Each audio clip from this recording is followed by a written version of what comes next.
ದೇಶ ಇದ್ದರೆ ನಾವ್ಯಾರೂ ದೇಶಕ್ಕಿಂತ ದೊಡ್ಡವರಲ್ಲ. ಖರ್ಗೆ ಸಾಹೇಬ್ರಂಥವರೇನೆ ಯಾವ ರೀತಿ ಹೇಳಿದ್ದಾರೆ ಅನ್ನೋದನ್ನ ಅರ್ಥ ಮಾಡಿಕೊಂಡು ಅವರು ಇಷ್ಟೊಂದು ನಿರೀಕ್ಷೆ ಇರಲಿಲ್ಲ. ಇದು ಸಿದ್ದರಾಮಯ್ಯನವ್ರು ಮಾತಾಡಿದ್ದಾರೆ, ಇನ್ನೊಬ್ರು ಮಾತಾಡಿದಾರೋ ಗೊತ್ತಿಲ್ಲ ನನಗೆ.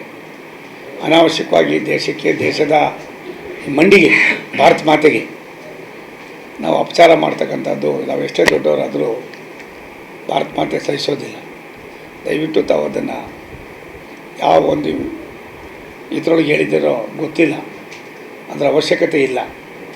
ಅವಶ್ಯಕತೆ ಇಲ್ಲದನ್ನೆಲ್ಲ ಮಾಡಿ ತಾವು ಇನ್ಯಾವುದೋ ಇತಿಹಾಸಕ್ಕೆ ಹೋಗಬೇಕಾದ ಅವಶ್ಯಕತೆಯೂ ಇಲ್ಲ. ಸಿದ್ದರಾಮಯ್ಯನವರಾಗಿದ್ದರೆ ಒಳ್ಳೆಯದು. ನಾವು ಸಿದ್ದರಾಮಯ್ಯನವರಾಗಿರೋದಿಲ್ಲ ಅಂದರೆ ನಾವೇನು ಮಾಡೋಕ್ಕಾಗೋದಿಲ್ಲ. ನಮಗೆ ಬೇರೆಯವರಂಗೆ ಅದು ಇದು ಭಾಷೆಗಳು ಗೊತ್ತಿಲ್ಲ. ಸಿದ್ದರಾಮಯ್ಯನವರಂಥವರು ದೇಶಕ್ಕಿಂತ ಯಾರೂ ನಾವು ದೊಡ್ಡವರಿಲ್ಲ. ಭಾರತ ದೇಶ, ಭಾರತೀಯರು.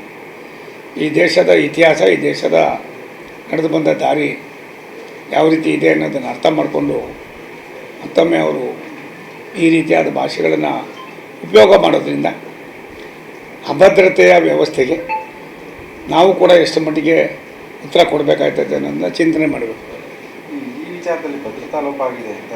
ನೋಡ್ರಿ, ಒಂದು ನಿಮಿಷ ತಾಡ್ರಿ. ಯಾವ ಸಂತೋಷ್ ಲಾಡು, ಸಿದ್ದರಾಮಯ್ಯನವರು ಎಲ್ಲವೂ ಕೂಡ ನಿಜ. ಇಷ್ಟೊಂದು ಯಾವುದೋ ಒಂದೊಂದು ಸಾರಿ ಅನಿವಾರ್ಯವಾಗಿ ಕೆಲವಾರು ವಿಚಾರಗಳಲ್ಲಿ ಆಗ್ತದೆ. ಅದಕ್ಕೆ ಹೊಣೆಗಾರರು ಅನ್ನೋದಕ್ಕಿಂತ ಹೆಚ್ಚಾಗಿ ದೇಶ ರೀ. ಯಾರಾದರೂ ಬಂದು ಬಟ್ಟೆ ಬಿಚ್ಚಿಸಿ ನೀನು ಯಾರು ನೋಡು ಅಂತ ಅಂದ್ಬಿಟ್ಟು ಯಾರು ಅಂತ ನೋಡಿ ಹೊಡಿತಾರೆ ಅಂತಂದರೆ ಇದಕ್ಕಿಂತ ಏನು ರೀ ನಮಗೆ ದೊಡ್ಡದು? ಯಾವ್ಯಾವುದಕ್ಕೆ ಏನೇನೋ ನೆಪ ಮಾಡ್ಕೊಡೋದು ಬೇಡ.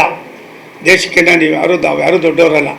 ದಯವಿಟ್ಟು ಈ ದೇಶದಲ್ಲಿ ನಾವೆಲ್ಲ ಬದುಕಬೇಕು, ಬಾಳಬೇಕು, ಮುಂದಿನ ಪೀಳಿಗೆ ಅದೇ ರೀತಿ ಇರಬೇಕು ಅಂದಾಗ ನಮ್ಮ ಭಾವನೆಗಳು, ನಮ್ಮ ನಡವಳಿಕೆಗಳು ನಾವೇನೋದು ಆಗ್ಬೋದು. ಈಗಾಗಲೇ ಅಮಿತ್ ಶಾ ಅವರು, ನಮ್ಮ ಗೃಹ ಮಂತ್ರಿಗಳು, ಸನ್ಮಾನ್ಯ ನಮ್ಮ ನಾಯಕರು ಈಗಾಗಲೇ ಅದನ್ನು ಸ್ವಲ್ಪ ಲೋಪ ಆಗಿದೆ ಅನ್ನೋದನ್ನು ಅವರೇ ಸ್ವತಃ ಭಾರತ ಸರ್ಕಾರದ ಜವಾಬ್ದಾರಿ ಸ್ಥಾನದಲ್ಲಿ ಇರೋರೇ ಒಪ್ಕೊಂಡಿರುವಾಗ ಅದನ್ನು ಬಿಟ್ಟು ಇಂಥ ಕ್ಷುಲ್ಲಕವಾದ ಭಾಷೆಗಳನ್ನು ಮಾಡಿ ಜನರಲ್ಲಿ ಒಂದು ರೀತಿ ಕ್ರೋಧ ಬರೋದಕ್ಕೆ ಅವಕಾಶ ಮಾಡೋದು ಒಳ್ಳೆಯದಲ್ಲ.